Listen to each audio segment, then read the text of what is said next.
안녕하세요. 2025년 6월 20일 금요일입니다. 오늘 함께 묵상하실 말씀은 역대상 21장 1절부터 17절까지의 말씀이고요. 제목은 다윗의 인구조사입니다. 우리 중에 어떤 분들은 숫자의 강박을 가지고 삽니다. 매출 수치, SNS의 팔로우 수, 교회 출석인 수, 자녀의 성적, 은행의 잔고. 이렇게 숫자는 우리에게 안정감을 주는 듯 하지만 그 안에는 보이지 않는 마음의 죄가 도사리고 있습니다. 다윗도 마찬가지였습니다. 하나님이 아닌 숫자에 마음을 두는 순간 그는 무너졌거든요.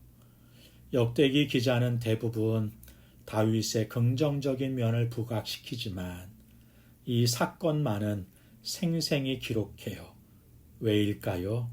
그것은 신실한 신앙인도 하나님보다 자신을 그리고 숫자를 의지할 수 있다는 위험을 우리에게 경고하기 위함입니다. 본문을 함께 보죠.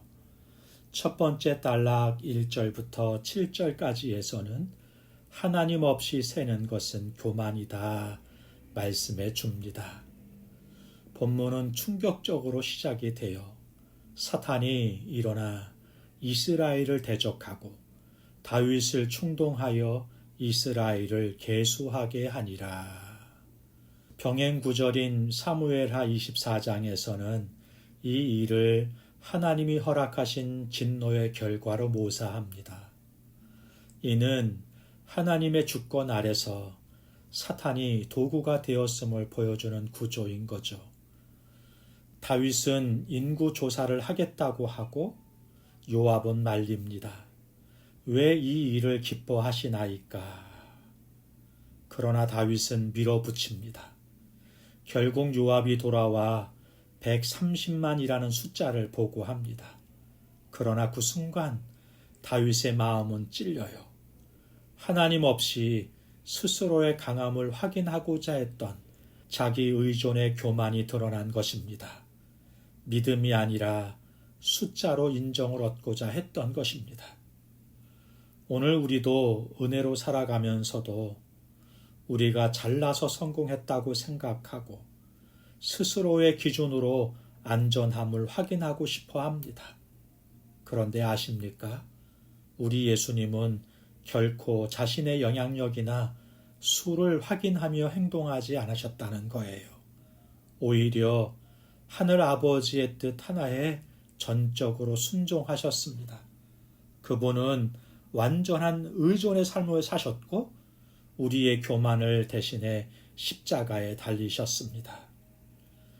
두 번째 단락 8절부터 13절에서는 회개는 숫자가 아닌 관계로 돌아가는 것이다 라는 것을 보여주네요. 다윗은 즉시 회개합니다. 내가 이 일을 행함으로 큰 죄를 범하였나이다.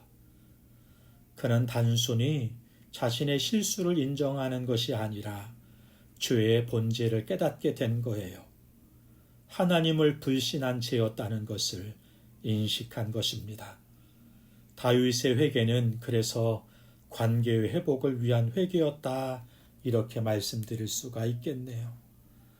하나님은 선지자 갓을 통해 세 가지 징벌 중 선택하라고 말씀하십니다.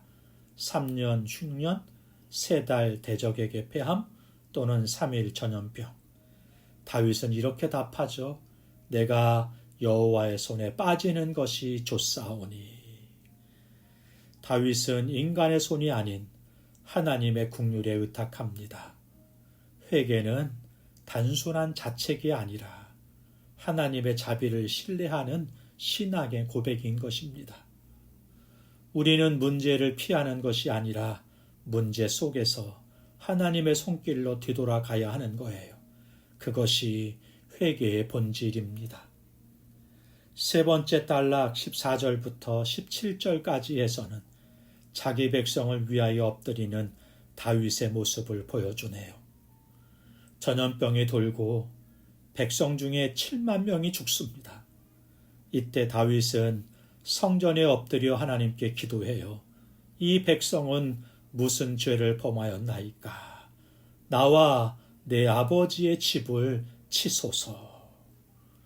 다윗은 자신이 죄인이며 공동체의 고통을 책임지겠다고 고백합니다. 이 장면은 장차 오실 참된 중보자 예수 그리스도를 보여주는 것입니다. 백성을 위해 스스로 내어주는 리더, 이것이 진정한 왕인 것입니다. 예수님은 저들의 죄를 용서해 달라고 기도하시고 그들은 자기들이 하는 것을 알지 못합니다 라고 기도하셨죠. 다윗이 일시적으로 중보자 역할을 했다면 예수님은 영원한 중보자로 우리의 죄와 수치를 대신 지시고 십자가에서 죽으셨습니다. 다윗은 세 가지 중에 하나를 선택할 수 있었다면 예수님은 오직 하나 십자가만 선택할 수밖에 없었습니다. 이렇게 우리는 주의 은혜로 우리의 공동체, 가정, 교회에 하나님의 자비를 구하며 엎드려 중보하는 자로 부름받은 것입니다. 주님은 저와 여러분을 통해 회복을 시작하십니다. 사랑하는 성도 여러분, 우리도 다윗처럼 살아갑니다. 더 많은 숫자, 더 큰 영향력, 더 안정적인 상황을 바라보면서 스스로의 힘을 확인하려 해요. 그러나 하나님은 우리에게 묻습니다. 내가 너를 위해 충분하지 않느냐? 하나님이 우리와 함께 하심이 가장 안전한 계산입니다. 예수님 안에서 우리는 더 이상 숫자에 의지하지 않아도 됩니다. 하나님 한 분이면 충분합니다. 이런 믿음으로 살아갈 수 있기를 소망합니다. 안타까운 것은 사탄은 오늘도 다윗을 충동질하듯 우리를 충동질합니다. 일이 잘 될 때, 평안할 때 조심해야 하는 거예요. 다윗은 실수했지만 하나님께 다시 돌아갔습니다. 하나님은 그를 다시 세우셨고 이후에 그 땅을 성전의 터로 삼으시는 은혜를 베풀어 주셨습니다. 바라기는 우리가 오늘 신뢰하고 의지하는 것이 자기 자신이나 숫자가 아니라 하나님이기를 주님의 이름으로 축복합니다. 기도하겠습니다. 좋으신 하나님 아버지, 우리는 자주 숫자와 계산으로 안전을 얻으려 합니다. 그러나 그 모든 셈을 내려놓고 주님을 온전히 의지하는 믿음을 가지게 하옵소서. 다윗처럼 넘어져도 다시 주 앞에 나아오는 회개의 용기를 주시고 우리 공동체에 국률의 중보자들을 세워주시기를 원합니다.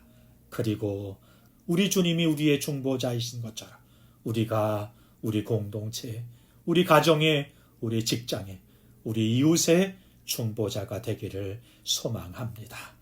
예수님의 이름으로 기도하옵나이다. 아멘. 감사합니다.